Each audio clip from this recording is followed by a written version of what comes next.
Every Saturday is Cat Day on Echoplex Media, and not only are we posting fucking cats, we invite all content creators to join our open panel. Visit echoplexmedia.com/panel to learn how to join. Every third Saturday is Operation Catterday, where we cover this week and last year and play the best clips from the cast of conspiracy characters that Now Space has learned to loathe. The show starts at 8 p.m. Pacific at twitch.tv/echoplexmedia. Find our full schedule at echoplexmedia.com. At some point, we are going to have to do a whole show about how good this show sounds.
Hey everybody, welcome to Down Ballot. We do the show live every Tuesday, 7:30 p.m. Pacific, right here on Twitch. That's twitch.tv/Echoplex Media. Check out our new show, How the Tech Are You? You can find that on every podcatcher, also on YouTube.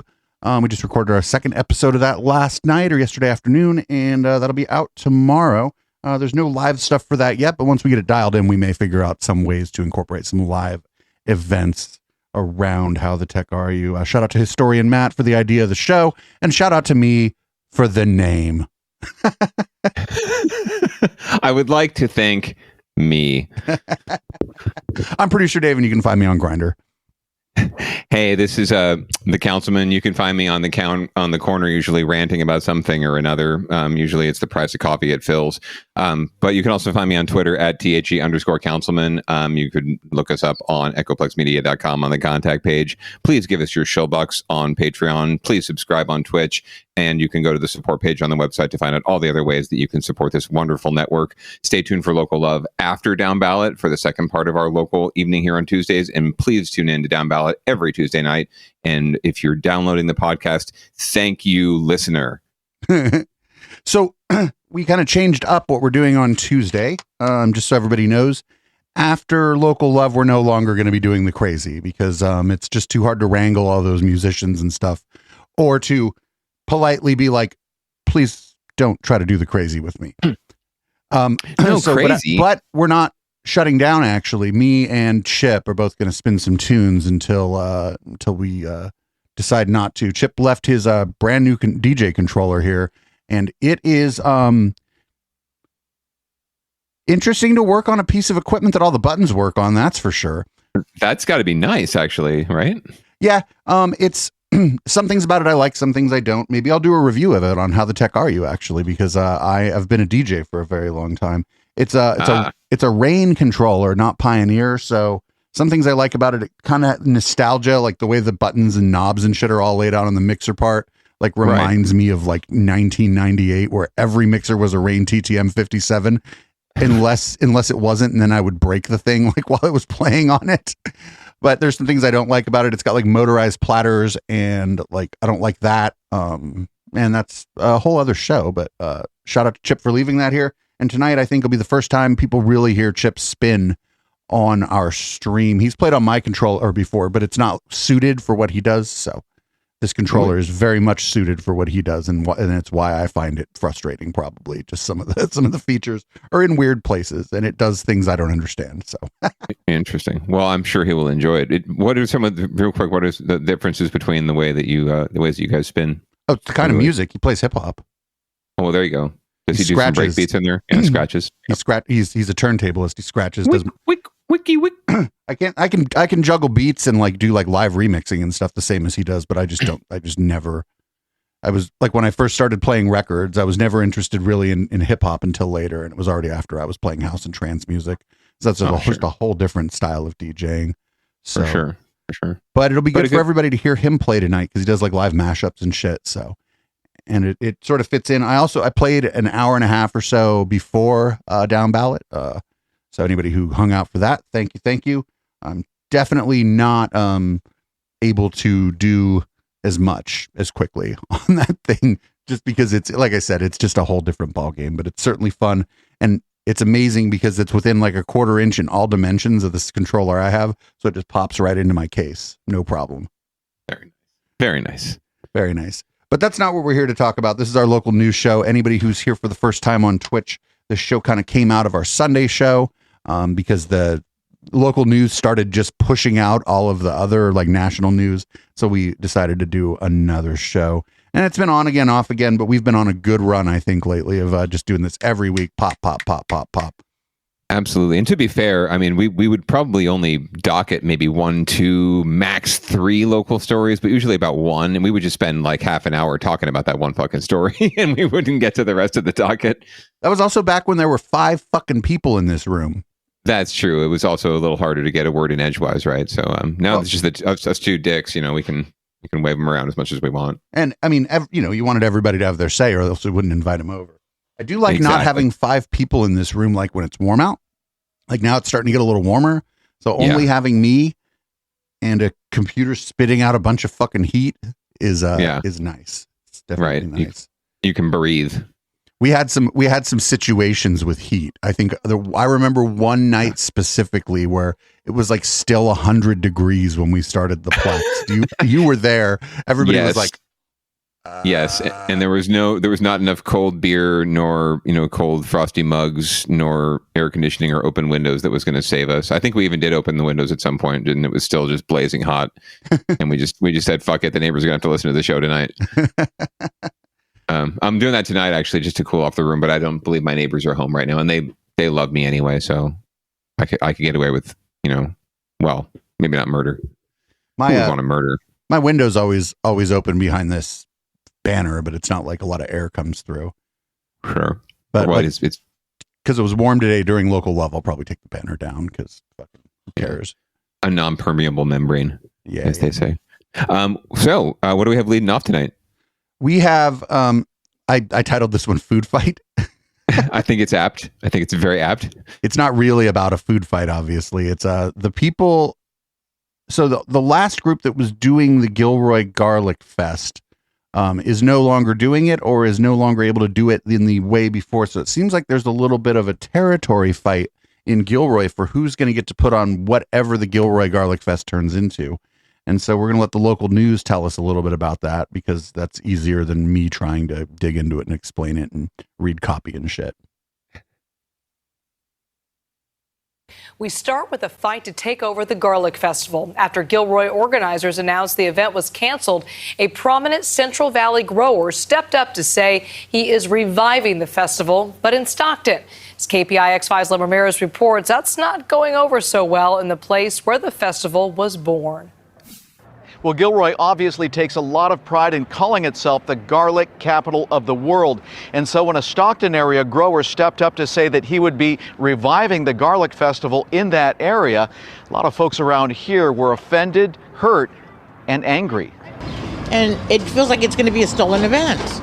Delia Perez is a Gilroy local who's volunteered and attended the Garlic Festival for years, so she was disappointed when organizers announced future festivals would be canceled, and then came insult to injury at the prospect that Stockton would take it over. We donate our time. She's like, do you know how much meth they do in Stockton? I'm not going to volunteer there. It's going to be the Garlic Meth Festival. Volunteers have been working into the night on the Garlic Festival here in Stockton. Deep into the morning hours, some of them all overnight, just to get the festival prepared for prime time. In our city for so long, to find out that it's going to go to a new city, it's a little disturbing. It all began when San Joaquin County grower, racetrack owner, and asparagus festival organizer Tony Nassetti announced on social media that he would bring back the Garlic Festival after Gilroy's cancellation, but it would be in Stockton. That's all I'm looking at, continuing the legacy of working on keeping a garlic festival healthy, going. You can't take the Gilroy Garlic Festival away from Gilroy. Gilroy garlic grower Ken Christopher, whose grandfather was one of the founders of the Garlic Festival, said Nassetti's plan feels like an unfriendly takeover. They haven't reached out to Garlic grower is a funny name for a guy who lives in that fucking mansion. And wears that shirt and has that haircut and that cleft chin. Like this guy is like garlic grower. Like I'm, I don't even know at this point. But yeah, no, I'm not buying that at all. This is definitely legacy kind of thing. I am the owner of Gilroy. Yeah. He has a whole business team, and by that I mean people that run the business while he takes the money. Correct. Yeah, garlic. I'm sorry. So yeah, he's a garlic grower. Like I'm a housing provider, right? I'm a landlord. Anyone from the Gilroy Garlic Festival Association, the city, my family, or my company. It's a little bit irresponsible for them to use our legacy to promote themselves. Gilroy organizers say the festival was canceled because of rising costs, insurance, and security after the 2019 mass shooting. Nassetti said he stepped up only because Gilroy walked away from it. And I don't mean to be rude to them folks, but that group made the announcement that there wasn't going to be a festival anymore. Now, I'm not trying to steal their festival. Nassetti did revive the Asparagus Festival, which is happening this weekend at the San Joaquin County Fairgrounds, and says he'll have an announcement on the Garlic Festival sometime later this week. We don't never back down. When we set our mind to it. In Gilroy, Len Ramirez, KPIX5. So if Gilroy goes to war with Stockton, who's going to win? That's a very good question. So Gilroy has, I think, a lot more of the garlic. I don't know how much garlic they grow in Stockton, honestly. So they definitely have a claim to the garlic. I think they can definitely lay claim to the garlic capital of the world moniker. So, they really are at a disadvantage, Stockton, in terms of building themselves as a brand around garlic. But they do have, I think at least they've attempted to have universal basic income. So the people there are pretty happy on the whole, and they have a little money in their pocket to spend. So a festival like this could probably pop off. Garlic ice cream is damn popular. I haven't tried it in a while, but I remember it being pretty tasty. So we'll see. But I don't know if they had to go to war, like actual war. You have to imagine. I mean, Stockton, that Central Valley, scrappy port city. I have a feeling they'd have it up on Gilroy, to be honest with you. I just feel like this doesn't matter, but Stockton will be at a disadvantage because Gilroy is right. Like, some people say it's part of the Bay Area, some people say it's not, but it's like right next to San Jose, and so like the attendance is going to just generally be higher because there's a big city next to it. I would say so. Stockton's close enough, and Stockton's a bigger city than Gilroy in terms of population that could that could support. And then you have Sacramento, so it would be a regional draw, I think. But you're right in that there's this immediate population. They are pretty much Bay Area adjacent. Although I don't know, it's funny. I don't know if Gilroyans would. They might be split on that. Like, are we part of the Bay Area? Or are we not part of the Bay Area? I bet you there would be pretty stark split.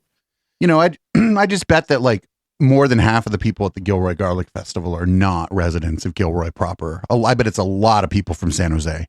Oh, for sure. No, like I said, it's a regional kind of an event, so that's why it's a drag. That it, if it's not going to be able to go down here, it hurts our regional economy because there's a lot of ancillary stuff that goes along, economics that goes along with the Garlic Festival, right? You're not just eating at the Garlic Festival; you're getting gas to go to the Garlic Festival, or you're getting on tour, you're paying for transit.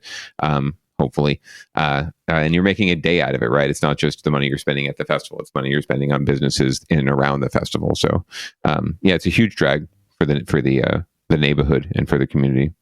And there's nothing stopping Gilroy from still doing some kind of garlic fest, like in the downtown area, shutting down the streets and stuff. I know it's a lot less space, but then they just, they can still call it the Gilroy Garlic Festival and just call it the original California Garlic Festival. Right. I mean, at this point, what it is the promoters who put on the Garlic Festival every year, right, are not interested in doing it again. It doesn't mean that the brand can't go on. It just means someone else couldn't pick it up, right? Mr. Christopher, if he wants to, spend of his largesse, maybe he wants to finance a really highfalutin Garlic Festival to bring it back, right, and make an investment. Who knows? We shall see. But those kinds of events oftentimes do lose money.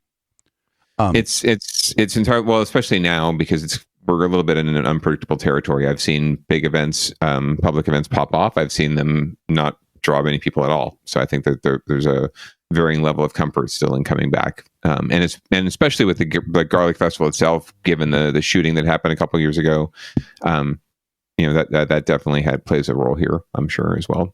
I know that like, let's say Silicon Valley Pride, if it didn't have all these corporate sponsors, it would just hemorrhage money for the promoters. It would absolutely hemorrhage money. San Francisco Pride would do a little bit better because the booth space is definitely valuable, and the charge for the booth space, unless you're like an established San Francisco nonprofit, they get a deal. But the booth space there is very expensive, and so I think it would be a little bit closer, but they're still relying on corporate sponsorship and city funds for San Francisco Pride. Yeah, and the same for the Garlic Fest. Honestly, I've done even a smaller kind of like chili cook-off event, right, in the community near you, actually. And that event, all day, pretty good attendance. We would have broken even if it wasn't for the sponsorships, right? The sponsorships are what gave us a profit. So yeah, much like the Olympics, it can be a boondoggle as well for your community. So. I went to that. Sweet Haya played. Yeah, it was a fun time. There's something to be said for how these events build community, right, and offer opportunity for community building and community coming together. That is not necessarily like something you can put a price tag on, right? It's one of those intangibles. So there's something to be said for that as well too, and for creating a brand around your community, and not just about making money. I mean, I don't even want to think about how much like a Boogie on the Avenue in Campbell loses, right? Like. Right, God, or whatever they're called. What are they calling it this year? Isn't it coming later this month? It's Boogie. I don't think is it still called Boogie? Yeah, they again, the South Bay once again is freezing out dance music from yet another event. An event called Boogie. They just froze out no DJs. I know several DJs who applied for time slots and were ghosted. Every last bands one of only. Us. Ghosted. Bands only. Cover bands and shit too. Like. They think I think like, and the Gilroy Garlic Fest too, there was just like a lot of cover bands and shit, and it's really weird. I think that a lot of, and I know in San Francisco it's very much different, but at these community events here in the South Bay, you're getting, Sweet High is not a cover band, and we love them, but their music's fairly mainstream, fairly kind of pop, right? And I just feel like a lot of Sweet High would probably get to play at one of those events, but like a lot of other artists and stuff get frozen out of these South Bay events. The only one that doesn't freeze out people like me and Chip actually is Sub-Zero. Both of us are actually applying to play at Sub-Zero, but that's the only one. Oh, and of course, like Bike Party, but like Bike Party, you have to have a DJ. And that's like, it's got like a renegade spirit too, and like a DJ will show up for an illegal event. Like it's just like, you know what I'm saying? But like these bigger events, I know we're kind of off the topic of the Gilroy Garlic Fest, but I bet that event also froze out all the DJs unless the DJ was like playing the hits. And it's also the crowd I guess you're trying to attract versus the crowd that you can expect to attract. It's a marketing question too. But I'm all for eclectic normally. That's my style, because I want to attract as wide an audience as possible for an event like that. Because that's kind of the point. Like I said, community, right? So yeah, that's unfortunate. Even as a guy who used to play in a cover band, even as a guy who used to play in a rock band, an original rock band, and has not DJ'd, that's unfortunate, because I think there's a lot of opportunity for collaboration and diversity of musical acts that we're missing out on. Should have some marching bands too. And just real quick, shout out to the Rebels Camp, shout out to the former band Audible Smoke, shout out to Relapse, shout out to Sweet High. I've played at events with all of those bands, invited and encouraged like by the bands. And so it's not the artists here. We all stick together, especially like the crew of people that hang out at the Caravan and stuff. We all stick together. And so like, just shout out to the musicians and shout out to some of the venues. And it's just a big mess. Anyway, that's off topic, and I'm just complaining about San Jose. So let's we're going to complain about some winners and losers then. Yeah, let's move on to winners and losers. I feel like maybe in a year we'll be doing this very, very show from some kind of high rise in San Francisco, because there's just a lot of people still working from home, and it seems like maybe that market's going to crash. Yeah, we could get some cheap commercial real estate up in SF, and Barton to do the podcast and the shows. I think that'd be fabulous. Let's find out what's going on. A live look at San Francisco, where a new work perk from Airbnb could change the tech landscape. KPX5's Betty Yu on what the new work from wherever policy could mean for our big cities and small businesses. Airbnb, which is headquartered on Brandon Street, said its new policy will put the company in a better position to hire and retain the best people. In an email to employees, CEO Brian Chesky said salaries won't change if employees decide to move. It looks like a garlic producer. Will still have to meet in person for regular team meetings and events. Think tank joint venture Silicon Valley says workplace flexibility is going to be the new norm. The interesting shift is that this has come to be classified now as a worker right, not a privilege, but a right. In other words, it's a perk that has come to be expected. Airbnb says employees can spend up to 3 months working in each country they visit every year, but they will still need a permanent address for tax and payroll reasons. There will be ripple effects in the economy. We'll see that in the corporate kitchens. We'll see that in the other corporate services that used to be provided on a full-time basis. And small businesses may struggle to get foot traffic. This week, the San Francisco Comptroller's Office released a new report that found that more than 20% of office space is sitting empty in the city, up from 7% before the pandemic began. Jonathan Perez currently works from home for a for-profit education institution. If I'm getting paid the lifestyle of San Francisco, which is a high, lifestyle, and I can move to like the Midwest and get paid a really nice job on a salary and then, buy a house. Cost of living is significantly different in Houston. So anybody who's coming from California to Houston, they're going to have their same pay. They're going to be doing pretty well. In San Francisco, Betty Yu, KPIX 5. 20% isn't actually that much. empty office space. Not really. I bet it's not unprecedented, but when you think about the total amount of square feet of empty office space, yikes. Yeah, very much. I mean, it's a ton. You don't want to see 20%, right? But it's actually, at the same time, it's not unprecedented. But the question is going to be, is that 20% going to come down? Are we going to start refilling these spaces? There's also a lot of commercial space that's coming online, as they say, in terms of being developed or in the pipeline in the next few years, including like the huge new Googleplex in downtown San Jose that's supposed to house 20,000 jobs, right? And have housing for about that many people too. So are we really going to a place where that's still going to be viable? They seem to think so. And so they're investing a ton of all their Google money in it. But we shall see. Who knows? Maybe the Salesforce, maybe towers in the future, the Salesforce Tower and other, high rises, perhaps they'll just be used for, leisure and, cultural statements. Who knows? I just hope we don't get another situation where a similar organization like WeWork starts buying up a lot of property. I don't know if you know much about the WeWork saga. Oh yes, very much so. I even considered having a little WeWork space. Thankfully, it didn't work out. Yeah, it was a little pricey. Yeah, it was definitely. I looked at it too. It was definitely too much for what I need. Right. And it was not suitable for what I do during the day. And it was definitely not suitable for what I do here, because you can't smoke weed inside of WeWork. So,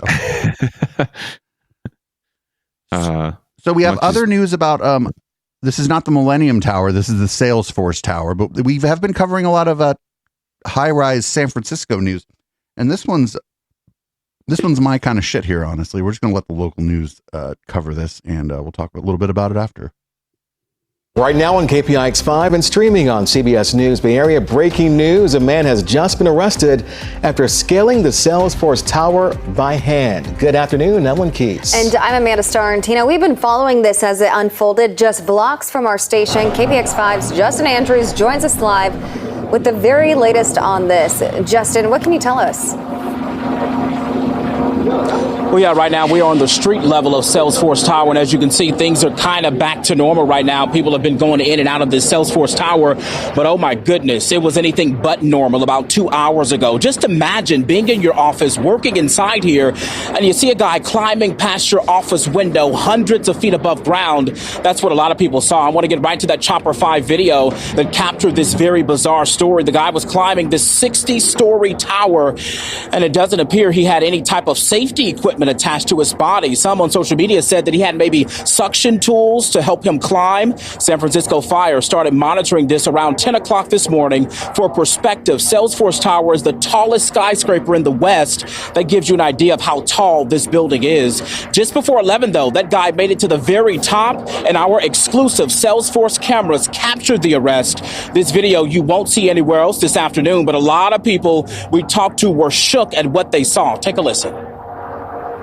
It's more nerve-wracking for me than for him. I'm over here worried about him. But yeah, I mean, I don't know. There's other ways to protest abortion or whatever you want, but this is America and this is San Francisco. What do you expect? Now, to be clear, this afternoon, authorities have not officially confirmed the reason this guy was climbing, but it's heard that witness said that he may be connected to abortion and something of that sort. We're still waiting to get details from authorities on exactly why this man was climbing this building. But again, it certainly was a sight to see for a lot of people here in downtown San Francisco. We're live in downtown San Francisco this afternoon. I'm Justin Andrews, KPIX5. He must have been connected with abortion or something. It could have been protesting the SCOTUS decision for sure. Yes, it could have been, but it's a weird way to protest it because it's unclear what your protest is about. Time for Tinfoil in our chat is immediately free him. Well, they actually had an interview with the perpetrator on another network, and he said. They said it was not about anything at all, not about a protest, not about anything more than the building being there and them wanting to climb it. Well, shit. Pretty much. I mean, that's like the guy on the ground said. I mean, for him to do it, the guy has to have nerves of steel. So the people on the ground watching it were probably more nervous than he was. Because not just them, the people inside the building, because they had some video of him like going past, outside. Imagine being at your desk, right, on like whatever the 45th floor or something, and some dude just free climbs outside the window. Yeah, I'd be terrified. Waves. I'd be terrified for him. But again, you don't do that kind of thing if you're terrified of it, because you're going to fall. If you're terrified, you're not gonna be able to do it. Yeah, no, absolutely. You wouldn't even start. But yeah, I think we should free the Salesforce tower climber. We should certainly. I bet at catch and release, I don't think they're like, oh, we're gonna remand this person into custody until their first court date. That's the kind of person you'll let out, right? Sure, absolutely. I mean, and actually, if you see the footage there, when he was being arrested, and led away, even the cops were not all that stressed about him. Granted, he was white, so there's that. He immediately gave himself up. Yeah, but what else are you going to do when you get to the top? What are you going to climb back down? Well, yeah, and you probably expect to get arrested at that point, right? So, yeah, but they were very casually escorting him off of the roof of the Salesforce tower, and then he was interviewed later, and he was obviously let go on his own recognizance, and he'll await a slap on the wrist court date where he'll be given community service or something like that. But I don't know if he was black. I don't know. Who knows? But one may never know. We should see if we can get him on. That would be good. Let's I'll reach out to my friends in local media, see if we can. Yes, if you just find out just an email address or something, I'd love to have that guy on. That'd be really funny, because we'd ask the tough questions like, did you almost fall once? How many times you have to practice first? How many times you fall on your butt first before you try this? It's actually if you look at it, the structure of the building actually lends itself pretty well to freeform or whatever they call it, free climbing. Simply because there's plenty of places to put your feet and your hands and to just pretty much shimmy up the building. So very well designed, Mark Benioff. I would fall off of the thing before I was even high enough to kill myself. You know what I'm saying? Like, that's what I was thinking. And he's like, oh, I was, throwing my leg out and waving at the people inside just to give them a thrill in a video. I'm like, okay. Well, he just did it for attention. Well, like, whatever. Like, I mean, we live in an attention economy. Yeah. If he would have plugged his Twitch channel during the interview, that would have been fucking hilarious. Well, you got to wear a shirt that says, with the handle, right? Oh, that's right. Yeah. Right. Oh, that would be the best. So, follow me on Twitch. On to much smaller buildings. Apparently, someone was refused service at Jack in the Box because they're deaf. Yes. That's all I know. I mean, that's the headline. So I think that the local news ought to tell us, but I figured that definitely belonged under winners and losers, because there's no winners here, because the deaf people didn't get Jack in the Box. Jack in the Box in the East Bay, but they claim they were refused service because they're deaf. NBC Bay Area's Ian Cole has the exclusive story. All right. Cesar Ayala lives in San Francisco and was visiting a college friend in Livermore last weekend.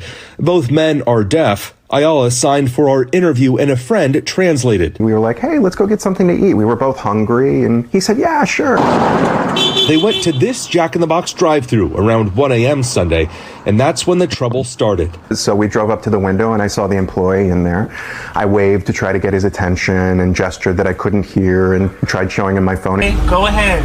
They took a video of them trying to communicate with the employee after several attempts. And so I'm pointing to the phone like, hey, can you read this? And he waves his hand no, he waves a finger at me and says something. He looks like he's angry and slams the window on me. And it just really felt like it was just so frustrating. We've blurred the employee's face because we've been unable to get a comment from him.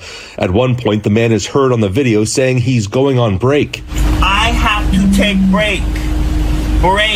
But Ayala claims the driver behind them was able to place an order through the call box, something they weren't able to do. That was my first time going through something like that. It's happened to other deaf people. I'm aware of it happening to other deaf people in the past. We've seen these situations come up across the country, and I feel like I'm really fighting for them too at this point. Ayala wouldn't leave. Someone at the restaurant called police. Livermore PD confirms they responded but determined it was a civil issue, not criminal. We reached out to Jack in the Box Media Relations and haven't heard back yet. Ayala wanted to share his story in the hopes companies will educate their employees for these situations. When somebody is hired, somebody Those people should be trained on how to work with the deaf and disabled thoroughly to make sure that their customers are given complete access. So education is the most important part. Ian Cole, NBC Bay Area News. I mean, I was at Burger King. I shouldn't eat that shit, but every once in a while I do. And the person, like 2 people in front of me or whatever, was deaf, and the person at the counter handed them a tablet, and they fucking just ordered on the tablet, gave back the tablet, and fucking paid. Yeah, you know what? I'll say this, and not to be crude or nothing. I don't even swing that way, but my goodness, that gentleman, I would not refuse service to him. I was also, Good yeah, Lord. I mean, yeah, I was thinking the same thing, but I was just going to let that one go. Oh man. Yeah. So I no problem there, but yeah. And you know what, perhaps, who knows, perhaps that was part of this, you know, the employees issue as well too. Who knows? That he was good looking? Putting. Yeah. No. That he was good looking and with another good looking man, right? You know, and so, or cis male. I think it could be. Who knows? It could be. Who knows? I don't want to put that on it, but it was obviously because they did not want to have to deal with, their abilities, or lack thereof, unfortunately. I think it's good business for I think it's good policy for any of these businesses to just have an order tablet available for anyone who needs it. Most places do, and so. Like, what if it's not necessarily that someone's has a hearing disability? What if it's a parent in the car and the kids are screaming and it's just a nightmare? They're trying to communicate with the person. Yeah. And then the person at the thing goes, "Oh, just pull up to the window. I'll give you a tablet." It sounds like you're having a day. You know? Yeah, there can be some sort of button or something someone can press to notify the drive-through person that, hey, I am hearing impaired, right? I can't order on this Squawk Box thing with you. Or I just prefer to order with a tablet. Right. You could also, I guess, order via the app and then pick it up like that. But you should still you shouldn't have to do that. Not at all. Like every way that anyone else can get their food, right, should be accessible to everyone, right? So if you're right, like they should have a policy, and it shouldn't matter what percentage of the population uses what channel to get their food, right? Every opportunity that I have, everyone should have to get their Jack in the Box. If they want to have their nuggets or their 99-cent, I guess it's $1.99 tacos now. No, 99 they should cents be able still. Are they still? Oh man, they're worth it. They're worth it. To get those 99-cent tacos, you should be able to get them on the app or through the drive-through or walking into the store, however you want to do it, no matter how you can do it. Yeah, but like my experience seeing that, the person just without hesitation grabbed the tablet right from under the counter when the person like signaled that they couldn't hear, handed it to them. The person stepped to the side. The next person ordered while this person was filling out the thing on the tablet. They gave back the tablet, and then they swiped. I don't know. It's connected to the. I don't know. There's somebody's overcharging them for an inefficient system, and then they just swiped the person's credit card and the person got their food. It was like not even a problem. It was like this wasn't like even a high-tech solution. It was an iPad. and you have that built-in like 15% tip option too. So so it works out even better that way. Yeah, no, I if anything, this will just lead to more traffic to other establishments, and the places that I think the places that embrace accessibility are going to profit, and the ones that don't are going to find themselves, especially nowadays, in a world of hurt. Because this is something that goes viral, right? And it may just be that one Jack in the Box. Who knows? Maybe Jack in the Box does have a corporate policy, but this one employee was not following the policy. bad training. The store doesn't have the equipment. Manager, but you'd think that something like that, Jack in the Box, their PR department would respond within like 5 minutes, saying, "Hey, we actually have policies in place around this. We have there's a page on our website you can look at here. The things we've done. Here's what the training's supposed to be, and that our stores are franchised, but we will contact the store and make sure that store's employees are trained properly on how to deal with the hearing impaired."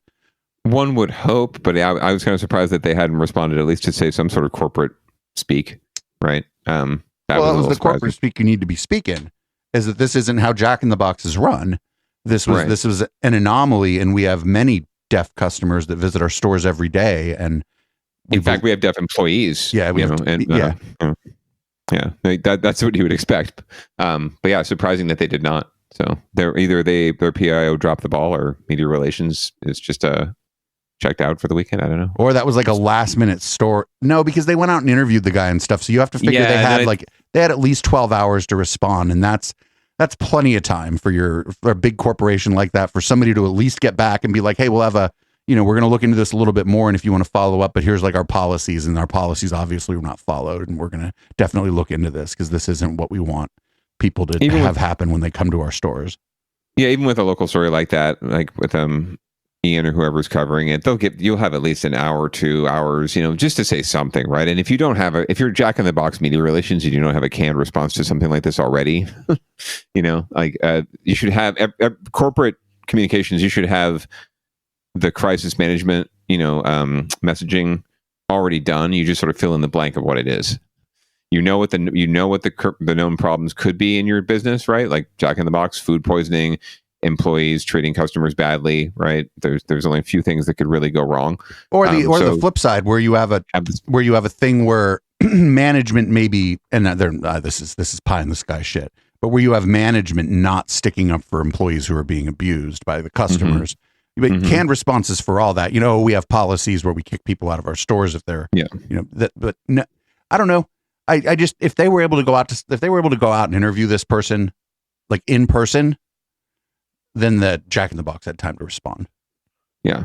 Well, they shouldn't, frankly, they shouldn't even let it get to that point. If they're corporately owned, like there might be some franchising going on here, right? I don't know how Jack in the Box boxes are operated. So it may not be a centralized situation. So they may not have been aware of it at the corporate level and might have caught them off guard. But again, they should have plans in place at that level, that kind of corporate level. They should have plans and schemes in place for when any shit like this pops off. So, because they have teams of people that do this stuff. Like sometimes some groups, some organizations, businesses have one person. They have like whole floors of people on these vacant office buildings that do this work from home now. Even just responding with like a short something and be like, we're going to have to get back to you. We don't know all the details, but here are our policies around this. Yeah. And what you're describing to us violates every one of our policies around this kind of thing for our franchisees, Right. And we're giving these guys 2 free tacos. Oh, yeah. Oh, no. Oh, yeah, absolutely. We'd like to send them. And nacho fries. Oh, no, we'd like to send them a gift card. Yeah, absolutely. Yeah. We'd like to 100%. Send them a gift card. Why not? Year's supply of Jack in the Box. Even just $100 gift card for both of these people. It's like no money for Jack in the Box, and they look good in the end. That's about all the Jack in the Box I could eat in a year. Actually, is $100 probably before I puke. Yeah, but saying. You bring it over to your friends' houses and stuff. Hey, just spread it out. A nacho fry here, a bacon cheeseburger here. All right, well let's move on to our final story on the winners and losers docket. I think we covered this last year too. Oh, last year or last week? No, I think we covered this like a year ago. Well, it's back. So our favorite children's game is back. If you haven't played it, we definitely talked about this like a year ago. Now it's in Benicia. Oh no. Dent tonight, the game is at the center of controversy in Benicia. It's being called racist and insensitive, and some students say it led to them being harassed. KTV's Alyssa Harrington joins us now live from Benicia, where the NAACP and police addressed that game tonight. Alyssa. That's right. That game is called La Migra, and it basically mimics ICE agents rounding up immigrants. Now, tonight, members of the community, including the mayor and the police chief, gathered to talk about this. They used to have another game like that. It was called Smear the... What are you talking about? I'm not going to say it. Yeah. They used to have another game like that, actually. Yes. Tradition and how to phase it out completely. To be shot at, called slurs, and chased. What started as a date to get some ice cream turned into a traumatic experience for Z Chavez and his girlfriend Allie. Z, a 16-year-old high school student from Benicia, said they were just leaving the Double Rainbow in downtown when 2 cars full of people pulled up beside them and started to verbally harass them. He said they shouted racial slurs and someone fired pellets as they tried to walk away. I am disgusted disgusted that within this town that I trusted, the town that I have fallen in love with, and the town that I have serviced with my own hard work, exists hate. A hate for people who look like me. A hate for people who look like my partner, who is black. This happened the night of Friday, April 8th. The same night, a controversial game called La Migra was also being played. Many students in the district take part. La Migra is the slang term for ICE, Immigration and Customs Enforcement. The older teens pretend to be the ICE agents and go around town trying to catch the younger students who pretend to be immigrants trying to run. This has been something that has been going on for a very long time, and if you do not address it, it will be going on even further. Hakeem Brown with the NAACP chapter of Vallejo and Benicia said there should be no tolerance for this type of behavior. The police chief also said it causes problems every time it's played. We have a bunch of kids running around in dark clothing. We've had reports of kids hopping fences, running in and out of traffic, doing dangerous things. Calls for service go up, and they have to bring in additional officers on overtime. But we can't arrest our way out of this problem. the Benicia Unified School District said that it does not condone this game. And actually, back in 2018, Benicia High School's principal wrote a letter to the community calling for it to end.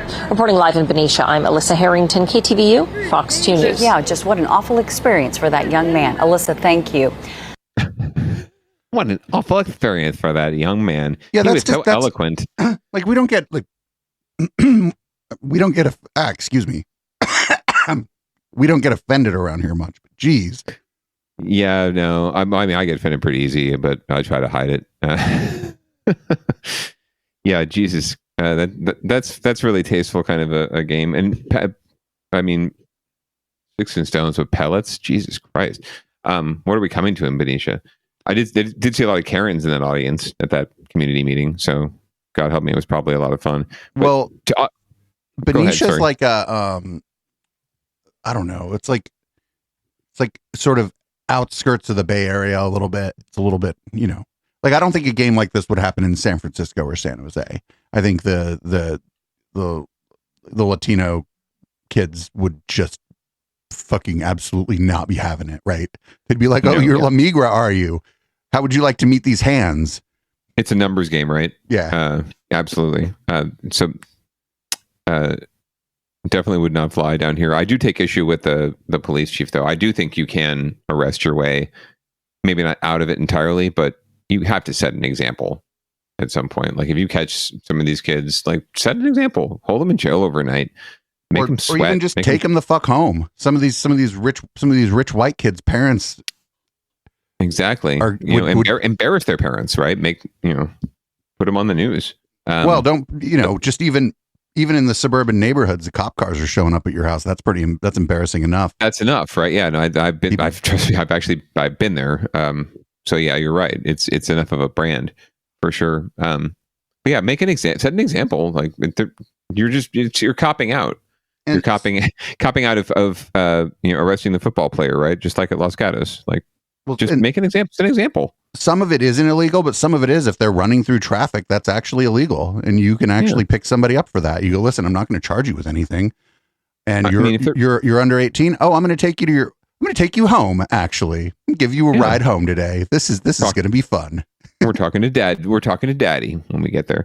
You just get there and you go, hey, there's this game going on. It's called La Migra, and that game, we can't outlaw the game, but your son, your daughter was participating in this game and was running through the middle of traffic. And so I picked them up, and now we're here. And I'm shooting pellets at other people. Like, I can't imagine that's legal, right? No, that's taking crosses the line. That's taking to juvenile hall shit. It's assault, right? Yeah. Yeah. So, well, please, Chief, do make an example of some folks and pick some of these kids up and take them home to Dad and Mom. With the lights flashing and the sirens on. I think that'd be great. You're right. Like, on a nice cul-de-sac in Benicia, that would really get the neighbors going. Well, speaking of getting your shit together, because we always ask someone to get their shit together, looks like SJPD's got some issues. I mean, we already knew that, but it goes a little deeper, and it's actually a little sadder, unfortunately, than we thought. But we'll let Marcus Washington and NBC Bay Area give us the scoop. This is a story that you will only see here on NBC Bay Area. A San Jose police officer accused of being drunk while on the job. Now, sources telling us an FBI agent reported that officer, who appeared to be impaired, were responding to last week's kidnapping of the baby boy, baby Brandon. Today in the Bay's Ginger Conejero-Saab. She's live for us at SJPD headquarters. This is where police chief, as well as the mayor, will be holding a press conference this morning. So, Ginger, are we expected, do we know what they're expected to talk about? Well, we do a little bit, Marcus. You're right. This morning, both the mayor and the police chief are expected here at headquarters to call for further alcohol and drug testing for officers, and for that to be included in current negotiations with the Police Officers Association. Right now, contracts for officers are set to expire in June, just a couple months away. Now, this announcement for the news conference comes after a story broke on NBC Bay Area late last night of a San Jose cop accused of being under the influence while responding to the kidnapping of a San Jose baby boy last week. A breathalyzer test showed a blood alcohol level of 0.139, Whoa! nearly twice the legal limit. The cop Whoa, blotto. Blotto, 0.13. Yikes, dude. That's not good. And on the job too. So that's the question. The questions just abound, right? Like, were they called into service because of baby Brandon, and they were expecting to have the day off, and they were, having a few pops, right? And suddenly they got to get on the job. And instead of just being honest, they jump to it because you jump to it. Yeah, all sorts of questions, but that's pretty tossed. Scene after 3-month-old baby Brandon Colliar was taken from inside his home last Monday. The baby was found safe the next day. Now, sources tell us the accused officer had been on duty for several hours. SJPD is investigating this case, as well as the district attorney's office. There are strict rules about being impaired or under the influence while you're on duty, because there's a lot of liability that can go with that, and it's very dangerous for other officers if you make a critical mistake. The mayor and the chief are also proposing more resources for officers when it comes to mental health and substance abuse. That news conference is expected at 11:30 this morning. We'll have updates on our NBC Bay Area app, as well as later on at 5 on NBC Bay Area News. Marcus? Okay, so there's a couple things going on here. If he was on the job for a couple hours, drinking on the job for sure. Mm-hmm. Oh, absolutely. If you blew 0.13, yeah, like that kind of drunk, like in an hour, you're nowhere near 0.13 anymore. Yeah, no. Have you ever blown a breathalyzer before, or he asked you? What was that? What's the highest you've ever blown? Do you remember? 0.14.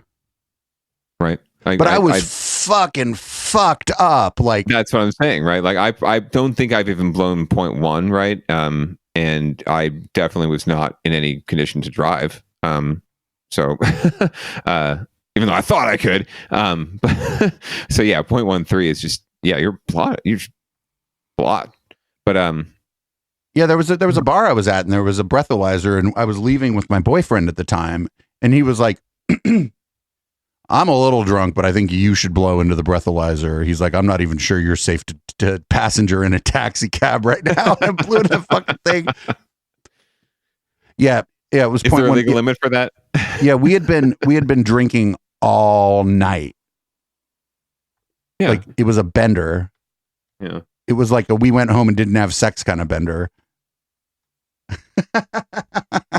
That's just sad. That's when you know you're drunk. Well, so this is just another unfortunate symptom of, it looks like officers misbehaving or officers stressing out. There was also the recent fentanyl overdose for an SJPD officer. So they are, there's a lot of questions that are being asked. But unfortunately, the mayor and the chief, I think, here are kind of doing some political grandstanding to take advantage of what is really a really somber and sad situation once again. So hopefully someone steps up and actually proposes something, compassionate, rational, and also gets to the heart of the matter without taking the political victory lap. Just do it.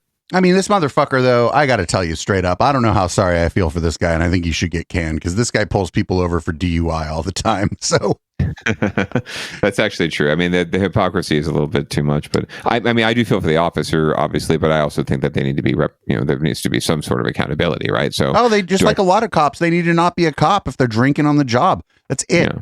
I don't give a fuck. Like, this isn't like you're showing up at the office and getting drunk. You're like driving around a fucking, basically an armored vehicle while you're blotto. With a gun on your hip, right? And a shotgun right next to you, right in the back. No, yeah, you absolutely shouldn't be a cop. Get them some help, but get them off the street. So they're on administrative leave, which is good, pending review. But we shall see. More than likely, not going to be a cop again. But most of these people that are cops shouldn't be fucking cops anyway. But that's a whole other story. Well, yeah, do we even need all these cops? Well, that's a story that actually the district attorney's candidates in Santa Clara County have been asked and are being asked to answer quite a bit. Segue. Segue. I couldn't believe when I found this on Twitter. I was like, it didn't say San Jose, but it was like, it said the 10th largest city. And I'm like, I think that's San Jose. And then I could see in the back that Sacred Heart logo. Yeah. And so it's hard to see. And I don't know if what's being reported here is actually true. Because sometimes, like when you're moving around in a space with people, sometimes you just you clash. You've been walking down the aisle at a store and done the we both go this way, we both go this way, we both go this way thing. Then you both stop and hopefully you stop and have a laugh together at the absurdity of life, right? Ooh, Cheez-Its. Right. But it looks like it's possible that the current, and this would be the current DA, is that Jeff Rosen? Correct. It looks like it's possible that Jeff Rosen pulled a very childish move at a candidates forum and stuck out his leg to trip one of his opponents. Oh my. Well, let's watch the video and then we can talk about it on the other side. This is video from, can you let us know, this is a screenshot video from, looks like a Zoom. Oh, that I don't know. Reporter. I just found it on Twitter. I just found it on Twitter. Okay, yeah, I think this was from a reporter too. So this is a semi-objective source, even though it's a screenshot of a video. So here's Daniel Chung. He goes to shake Jeff Rosen's hand. Oh, you're a dick. Jeff declines. And then Jeff, that's right there. So that it appears if you run it in slow motion, right here. There you go. It's hard to tell. It's hard to tell if he deliberately stuck his leg out right there. Right now, that being said, what happens there? So Sajid Khan, the third candidate on the far left, asks Jeff Rosen, "Did you just trip him?" Because he was watching the whole thing, and Mr. Rosen says, "No, he tripped himself." I mean, it's impossible to tell with the video's low resolution, plus like the tables and the chairs are in the way, and I just can't. Okay, I don't know why he refused to shake his hand. I can give you a little insight there, just in terms of why. Is there bad blood between these two people? Yeah, Daniel Chung is sort of a whistleblower within the DA's office. He's a deputy DA. I believe deputy DA, or at least he works in the DA's office. But he's kind of a whistleblower, and he has called DA Rosen on a number of internal issues. And that, while it may not be the raison d'être that he's in the race, the primary reason, it's certainly a motivating factor for him being in the race. And Jeff, the district attorney, Mr. Rosen, is not necessarily enamored of him. So it doesn't surprise me that he didn't apologize even after perhaps accidentally tripping him, because he did trip over Mr. Rosen's foot. Whether or not Mr. Rosen put his foot there deliberately to trip Mr. Chung is up to debate. They're at a debate. But he also didn't apologize or sort of excuse himself or say give any of the pleasantries that you normally would when someone accidentally trips over your foot, right? And that's actually the point that Mr. Khan made. He actually was asked by reporters, because he was right there, and he said, "Yeah, it looked to me like DA Rosen tripped my opponent." Now, granted, he has a lot to gain from embarrassing DA Rosen because he's running against him as well. But that being said, they are all attorneys. You would expect them all to be honorable gents. Well, this race is getting a little testy. They're all running for office, and And you'd think that Mr. Rosen could at least be gracious and be like, oh, he did trip over my leg, but no, I didn't put it there to trip him. Yes. You see him sort of just, if you rewind to like sort of just the aftermath of the trip heard around the world. Because this actually made quite a stir in our local politics. As sort of very quick and so first is this, but he obviously just does not want to shake the guy's hand. So he disrespects the guy a lot, obviously already. And then it's hard to it's impossible. Whether he to did tell. it deliberately or not, though, like it being me, right? My first instinct, if someone trips over my leg like that, I'm like, oh, bro, I'm so sorry. I apologize, actually, even if it wasn't my fault. Right. Just because my long ass leg was sticking out, and I have big old tree stump legs, so whatever. I'm sorry. There's not a lot of room back there. Yeah, but the fact that he didn't even acknowledge that the guy tripped or that he accidentally fell over his leg is kind of it's classless, whether or not he intended to or not. Right? It just shows where this race is at and where sometimes our local politics go. So, I just can't understand why you wouldn't want to, even if you don't like the guy, and even if you're like running negative ads about him or whatever you're doing, like all in the game. I don't imagine. I can't imagine a way in which it would seem politically advantageous in a local race to appear ungracious in this way. I would agree with you there, especially on video. There are so many times in local races where it goes unnoticed, which is why this show exists in a way. But there's so many times when things like that go unnoticed, and they're going more noticed now because we are more locked in terms of the virtual world, right? So we're seeing more than we used to. But still, these things do get swept under the rug, and they do go unnoticed if they're not recorded and someone is not minding the shop. So that's what we try to do here at Down Ballot. Send us your clips. If you see anything like that, if you have video of a candidate forum and some shenanigans go down, send us the video. Give us some context. We would love to have you on to talk about it even. If you have a proper microphone. Correct. I mean, we're going to have to do a whole show one day about how good this show sounds. So I just can't, I just, again, like, unless this Rosen guy is so far ahead in the polls that he just doesn't give a fuck, like, It's not even so much that as he doesn't give a fuck about Daniel Chung. He certainly should give a fuck about Sajid Khan, his opponent, because he outraised him substantially in the last fundraising period.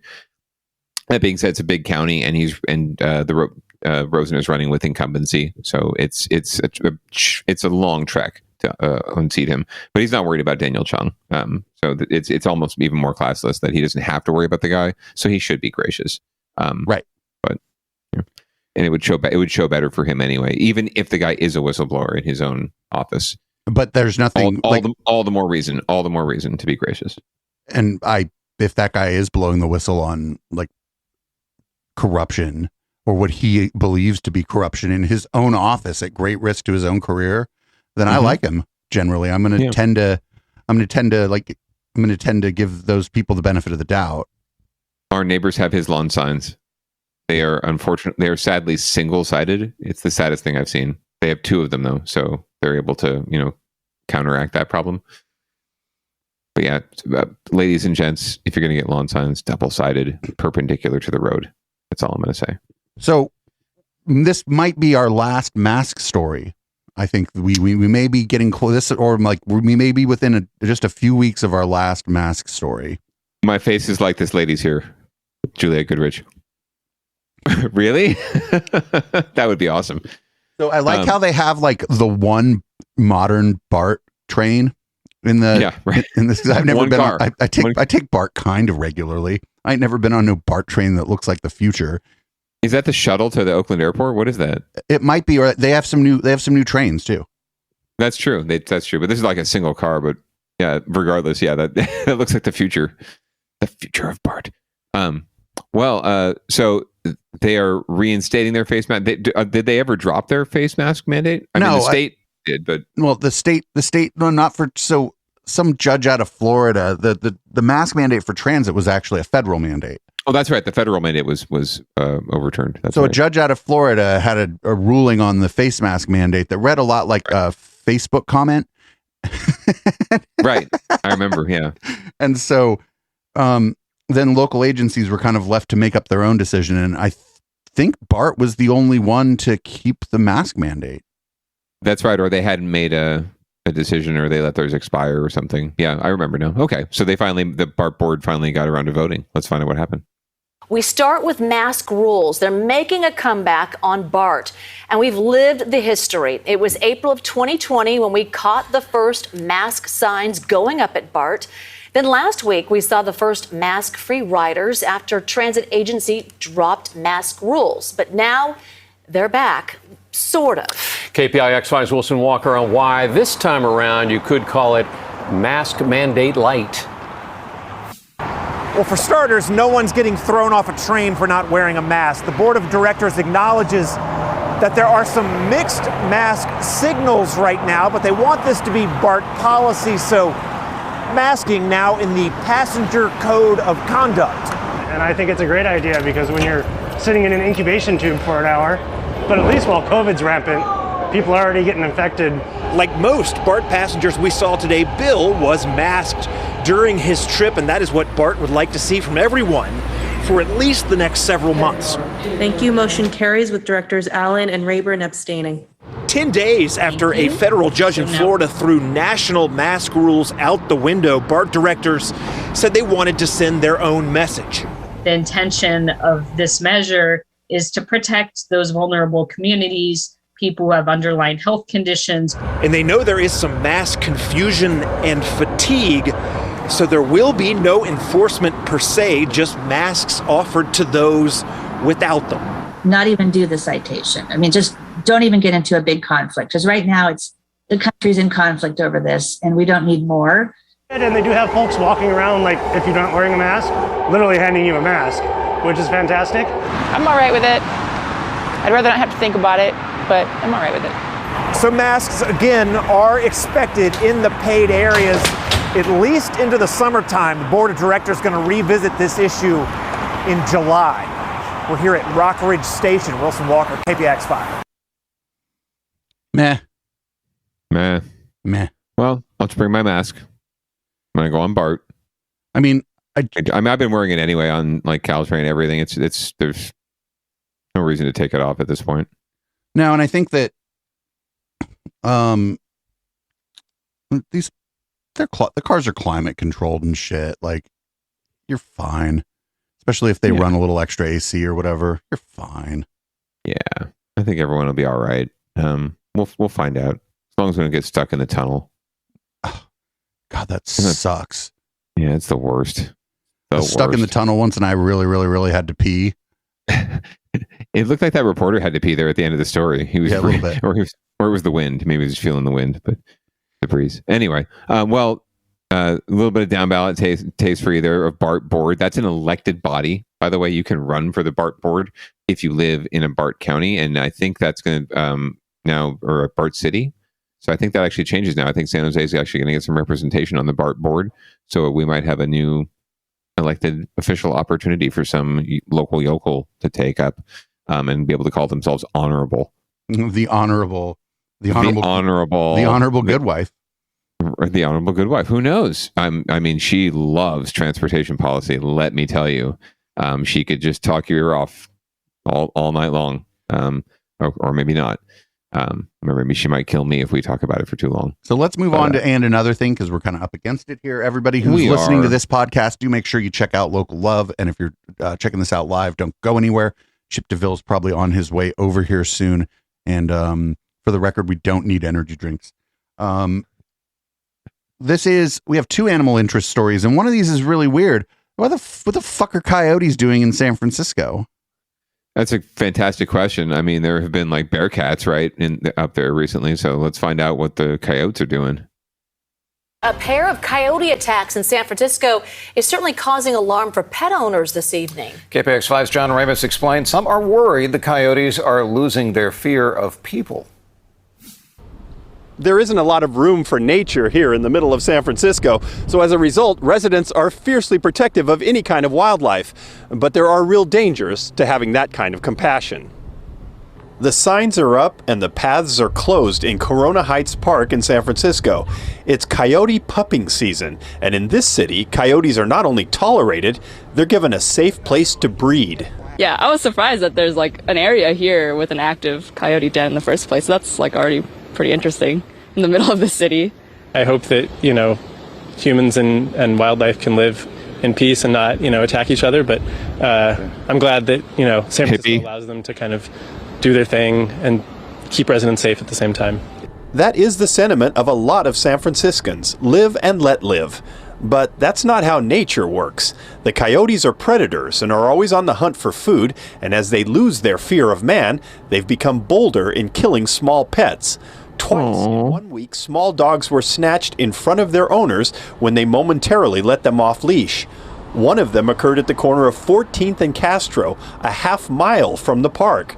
Bobby DeBernardo and his dog Joanne were chased back into their house this morning by one of them. It noticed us and then it crossed the street, no problem, and started getting closer, so we ran back inside. So it actually came closer to you? Yeah, it saw us and came to us. Oh, that's a little unnerving, isn't it? Yeah, very. Yeah, it's not the first time that's happened. Signs are posted everywhere warning pet owners to always keep them on a leash and advising that small dogs be picked up and removed from the area.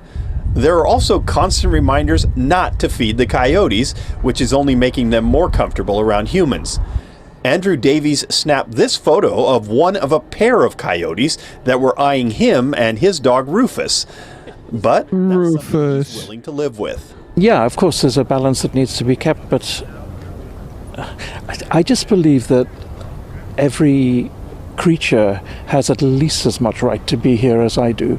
And I wouldn't dream of culling them or anything like that. But DeBernardo wonders if the city's hands-off policy for coyotes is coming at the expense of those who suffer the devastation of losing a beloved member of the family. I think it's gone a little too far, the compassion, when they are stealing dogs and cats and pets. Yeah. I don't think that people without dogs realize what they mean to us. Yeah. In San Francisco, John Ramos, KPIX5.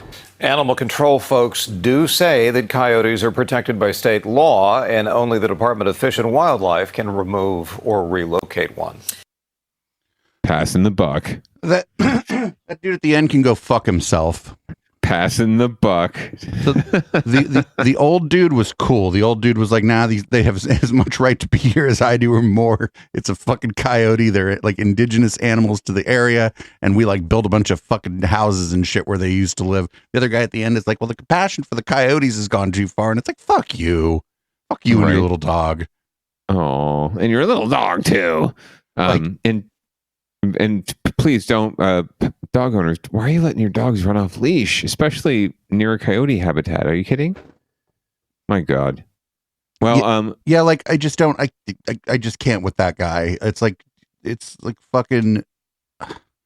Everything's fine until your dog gets ate by a coyote. I guess so, but like, I don't know, man. It's just like your dog's an animal, the coyote's an animal. Like, it's just they're fucking animals, and we're all like, we're animals too. And like, if they were running around eating us too, I mean, we would I would win a fight versus one coyote, not versus two. I think if I absolutely had to fight coyotes.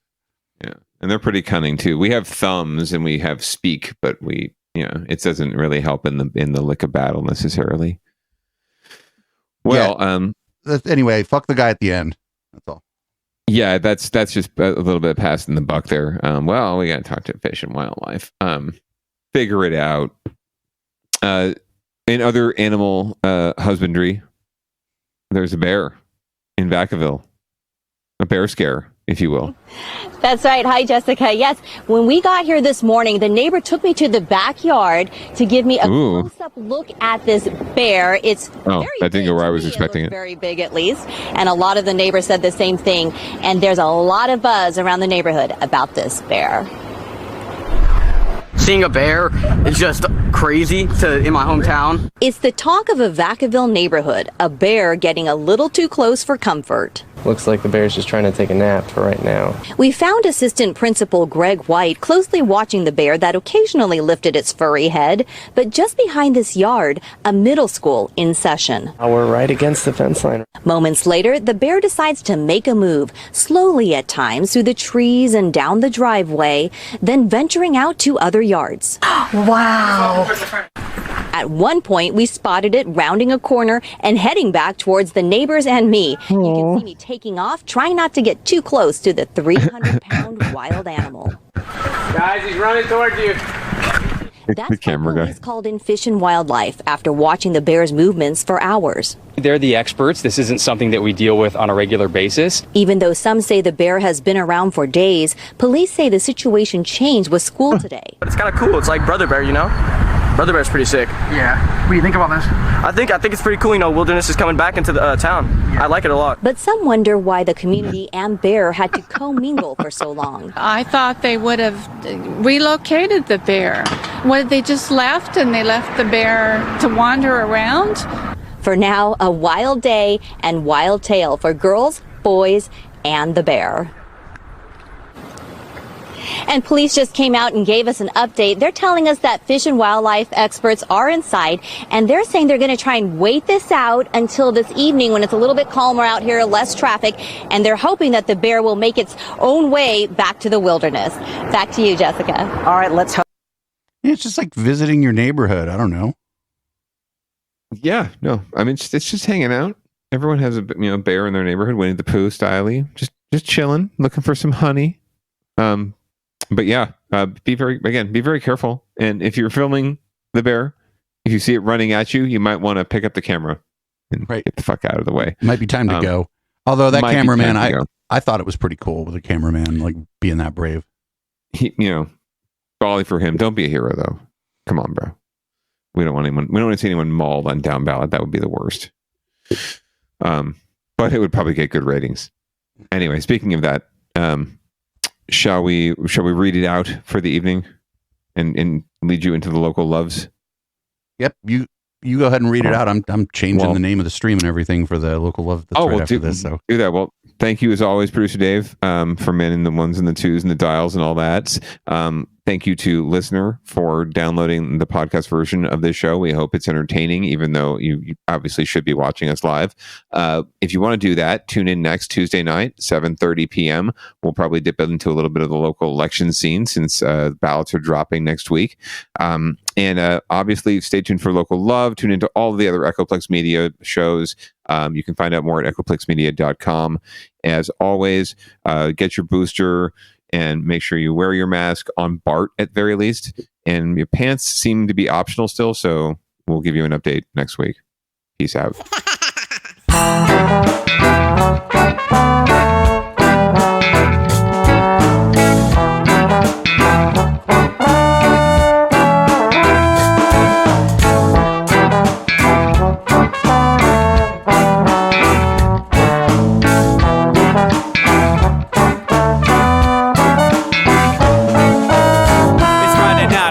Time to get the party started. Pick up my phone just to check and see who's calling. Dress up real nice for the ladies at the bar, and I'm driving in my car just to get to where they are. Here at the local scene is where I plant my feet. It's where I smoke my cigarette and I hold my drink. I look at all my friends, they're all blazing greens. Here at the front of the stage, waiting for MTV. Where are those guys who's standing next to me with a pipe in his hand, ready to blaze for me? About 5 minutes later, we're all singing Queen. Let's get the fuck up on stage and rock the scene, yeah. We do what we want, and what we want is to jam. So sit back and enjoy the band.